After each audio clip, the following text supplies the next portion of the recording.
देखेंगे ज्ञान का निर्माण कैसे होता है और क्यों होता है। पहले हमने देखा सीखना क्या है, सीखने का अर्थ क्या है, सीखना और उपयोगिता के बीच में संबंध क्या है।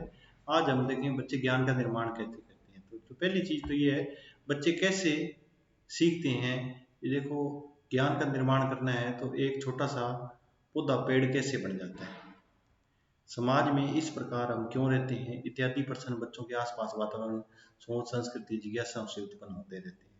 विभिन्न सोचने के लिए बच्चों को प्रेरित करते हैं। उत्तर ढूंढने के लिए बच्चे अनेक तरह के तकनीकें काल्पनिक ज्ञान से लेकर वैज्ञानिक ज्ञान तक पहुंचते हैं।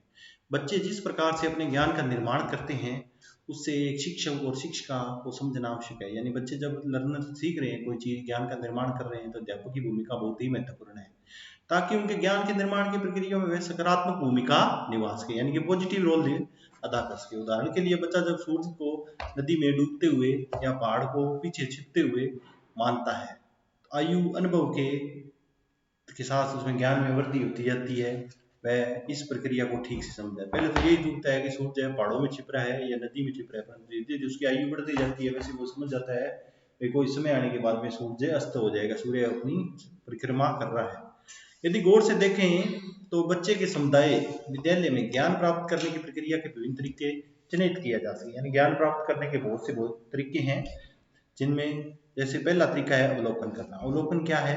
किसी चीज को आंखों से देखना, समझना, कानों से सुनना और दिमाग का एनालाइज करना, उसे अवलोकन बोलते हैं। दूसरा है तर्क करना, आर्गुमेंट करना, बात पर सूरज क्यों निकलता है, रात क्यों होती है, दिन क्यों होती है, समीक्षा करना, माँ और बाप के बीच में, दादा और दादी के बीच में, नाना और नानी, बातचीत किसी के माध्यम से या संवाद या चिंतन में भाग लेने से, व्यक्तिगत तरीके खोजना, अनुभव करना इत्यादि ज्ञान प्राप्ति की सीखने सिखाने की प्रक्रिया में महत्वपूर्ण भूमिका है।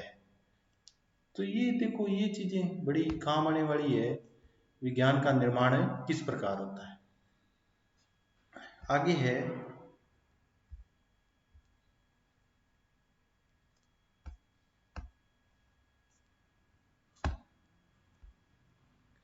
है ज्ञान निर्माण का दार्शनिक परिप्रेक्ष्य। ज्ञान निर्माण का जो दार्शनिक परिप्रेक्ष्य है उसमें पढ़े तो हम देखते हैं ज्ञान का निर्माण किस प्रकार होता है।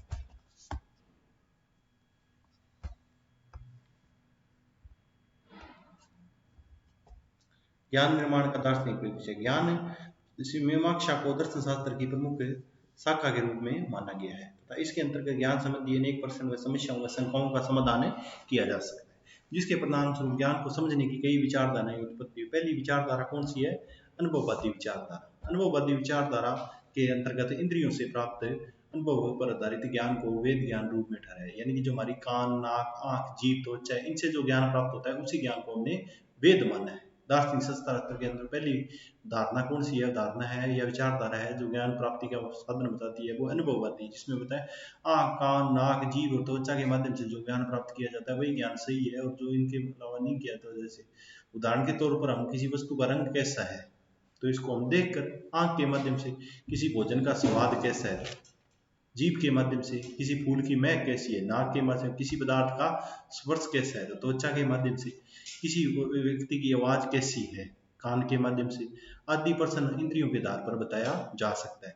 जॉन लॉक ने अपने अनुभववादी विचारधारा के अंतर्गत ज्ञान प्राप्ति की प्रक्रिया को दो भागों में बांटा। यानी जॉन लॉक एक अनुभववादी दार्शनिक थे जिन्होंने ज्ञान प्राप्ति के जो साधन है या ज्ञान प्राप्ति के दो मार्ग बताए हैं। पहला मार्ग तो उन्होंने बताया संवेदना, दूसरा है चिंतन। संवेदना के अंतर्गत देखो, संवेदना प्रत्यक्षीकरण की प्रतिक्रिया, डायरेक्ट टू डायरेक्ट कम्युनिकेशन है, जिसमें हमारी इंद्रियां बाहरी वस्तुओं के संपर्क में आती है। संवेदना से जहां बाहरी वस्तुओं का ज्ञान होता है वहीं चिंतन द्वारा भीतर की परिस्थितियों में आते हैं। यानी संवेदना के माध्यम से हम बाहरी वस्तुओं का ज्ञान प्राप्त करते हैं और चिंतन के माध्यम से मनुष्य के अंदर क्या छिपा हुआ है उस चीज का हमें पता चलता है। इसे एक प्रकार से अंतर्दर्शन की प्रक्रिया माना गया है, तो व्यक्ति का खुद से जांच करना। इसमें जैसे चिंतन में हम देखते हैं मनुष्य कितना सुखी है, मनुष्य कितना सुख दुखी है, मनुष्य को शक है या नहीं, मनुष्य किसी काम कर रहा है उस पर डिटरमाइंड है या निश्चय है या नहीं, मनुष्य को उस पर विश्वास है या नहीं, विचार आदि मानसिक स्थितियों का ज्ञान है। उदाहरण के तौर पर जब एक बच्चा सूरज को उगते हुए देखता है तो उसके मस्तिष्क में इंद्रियों के माध्यम से संवेदना का ज्ञान निर्माण होता है। जैसे सूरज का रंग कैसा है, सूरज का आकार कैसा है, उगने की दिशा कैसी है। इस प्रकार इंद्रियों के अनुभव के बिना हम ज्ञान की उत्पत्ति नहीं कर सकते। पहला तो यही है। देखो अब लाक के अनुसार बच्चे में यदि सोचने समझने की प्रभावी क्षमता का विकास करना है तो उसको सबसे पहले इंद्रियों का अनुभव करवाना अति आवश्यक है। इंद्रियों के अनुभव के बिना बच्चे में सोचने समझने की क्षमता है वो विकसित नहीं हो सकती। शिक्षण की प्रक्रिया में बच्चों की अवस्थाओं को ध्यान में रखते हुए उनके अनुभवों को महत्व देना अत्यंत आवश्यक है। वस्तुतः यह प्रक्रिया स्थूल से सूक्ष्म माइक्रो टू मैक्रो की तरफ चलती है। दूसरे शब्दों में जब तक हम बच्चे की वस्तुओं के वास्तविक अथवा अवलोकनीय या मूर्त स्वरूप से परिचित न होंगे तब तक अमूर्त विचारों की कल्पना नहीं कर पाए। अनुभववादी विचारधारा के ज्ञान को प्राप्त करने की दूसरी महत्वपूर्ण विचारधारा है बुद्धिवादी। बुद्धि के माध्यम से ज्ञान प्राप्त किया जा सकता है, अनुभव के माध्यम से नहीं। इस विचारधारा की मान्यता तो यह है कि समस्त ज्ञान पहले से विद्यमान, यानी कि बच्चे के दिमाग में सारा कुछ ऑलरेडी फीड होता है, तो वो सिर्फ व्यवहारिक ज्ञान के माध्यम से जैसे जैसे वातावरण के संपर्क में आता है वैसे वैसे वो सीखता जाता है। चिंतन के माध्यम से उसकी उत्पत्ति होती है। जैसा जितना अधिक बच्चा चिंतन करेगा, सोच समझ करेगा, उतना ही ज्ञान में बढ़ती होगी। फिर है तार्किकता और अंतरसूझ, इसमें विशेष महत्व है, यानी कि आर्गुमेंट। जो बच्चा सबसे ज्यादा आर्गुमेंट करता है उसमें ज्ञान की वृद्धि होती है, वो कोई ना कोई नई चीज सीखता है। अंतरसूझ यानी कि खुद ही किसी समस्या का समाधान निकालना, एकाएक अचानक ही उसके दिमाग में समस्या का समाधान उत्पन्न हो जाना, जैसे बीएफ स्किनर के सिद्धांत है अंतर्दृष्टि का सिद्धांत या सूझबूझ का सिद्धांत, या आईपी वर्तमूर कोल्लर का सिद्धांत है, जिसमें चिंपांजी नामक एक बंदर था, जिसने सुल्ताना नाम का चिंपांजी था, जिसने डंडों को जोड़ना सीख लिया और केले के छिलकों को प्राप्त किया। ज्ञान निर्माण इंद्रियों के माध्यम से नहीं होता बल्कि अभिव्यक्ति के साधन होते हैं। यानी ज्ञान का निर्माण इंद्रियों के माध्यम से नहीं हो सकता।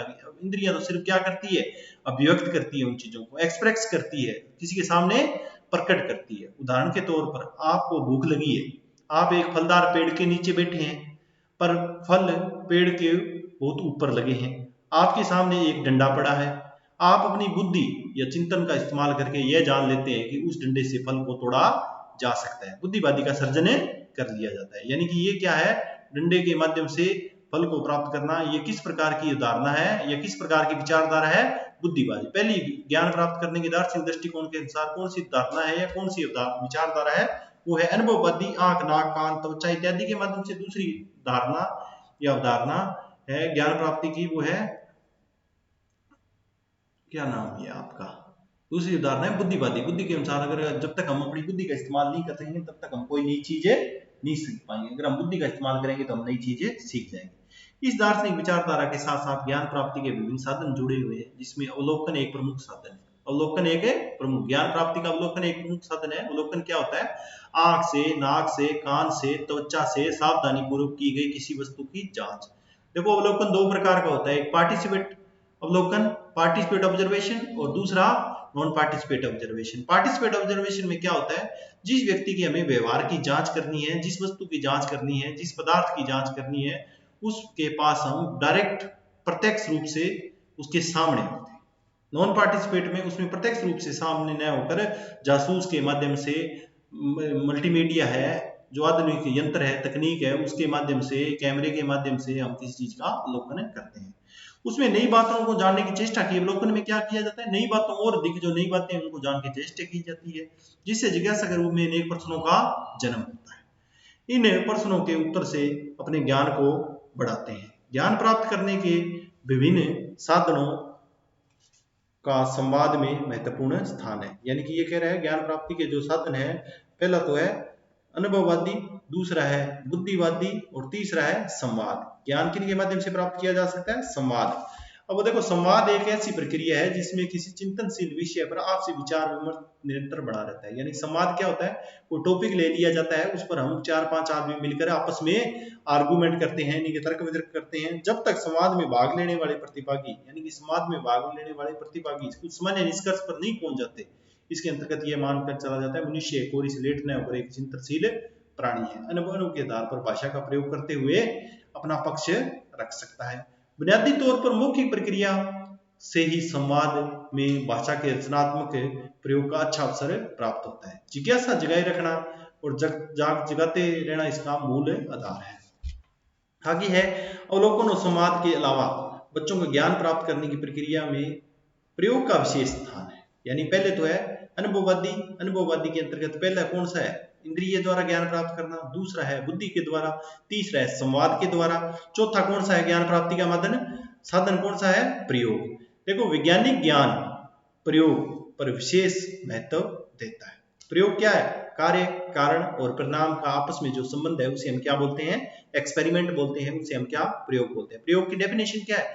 कार्य, कारण और परिणाम, तीन चीजें देखी जाती है प्रयोग में। कोई कार्य कर रहे हैं, उसके पीछे कोई ना कोई रीजन है, और हम जब कार्य करते हैं तो उसका कोई ना कोई रिजल्ट निकलता है, चाहे रिजल्ट उसका पॉजिटिव निकले या नेगेटिव। दो प्रकार से प्रयोग का रिजल्ट निकलता है, पॉजिटिव सकारात्मक और नकारात्मक, उसे बोलते हैं प्रयोग। यानी कि कार्य, कारण और परिणाम। कोई कार्य करेंगे उसके पीछे कोई ना कोई कारण होगा तो उसका कोई ना कोई रिजल्ट निकलेगा।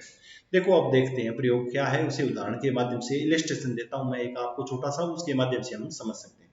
उदाहरण के तौर पर यदि बच्चे को बीज के अंकुरण के विषय में समझाना है, बीज अंकुरित कैसे होता है इसका बताना है, तो उन्हें कुछ प्रयोग करने के लिए दिया जा सकता है।